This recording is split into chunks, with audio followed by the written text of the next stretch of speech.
Ang susunod na programa ay rated PG. Ito ay nangangailangan ng patnubay at gabay ng magulang para sa mga batang manonood. Napapansin na ni Lynette na malaki ang pagbabago sa ugali ni Carlos matapos silang makasal dahil napakaraming bawal na pati pananamit niya si Carlos na ang pipili. Parang hindi nakilala ni Lynette si Carlos dahil ang kilala niyang Carlos ay mabait, maunawain, mapagpatawad at hindi mainitin ang ulo at hindi makitid ang utak. Naalala tuloy ni Lynette ang sinabi sa kanya ni Giselle na baka lumabas ang tunay na ugali ni Carlos pagkatapos ng kasal at wala nang magagawa si Lynette dahil kasal na sila. Ito ang dahilan kung bakit ayaw ni Lynette na magkaanak sila ni Carlos dahil sa isip ni Lynette mahirapan siyang makipaghiwalay sakaling may anak silang dalawa. Ang hindi alam ni Lynette, gusto lang ni Carlos na magkaanak silang dalawa para mabaling ang atensyon ni Lynette sa sarili nilang anak kaysa isipin pa nito si Annalyn.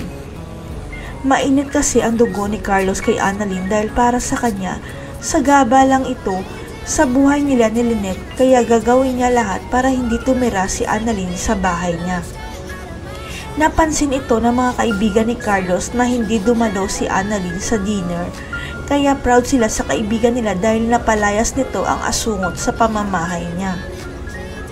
Walang kamalay-malay si Carlos at mga kaibigan niya na nakikinig pala si Lynette sa kanila at nagulat si Lynette dahil ayaw pala ni Carlos sa anak niyang si Annalyn.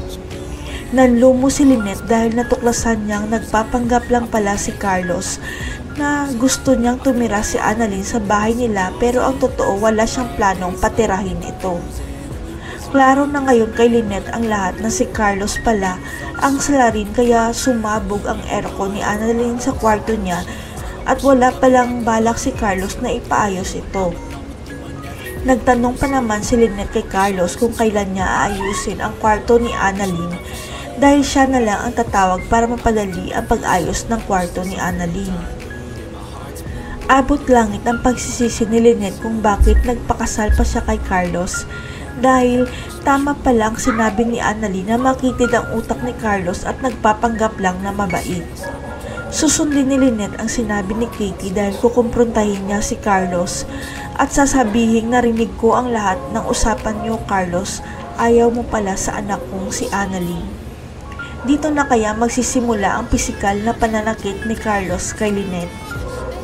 Masagip kaya ni Annalyn ang nanay Lynette niya at maipakulong si Carlos. Abangan.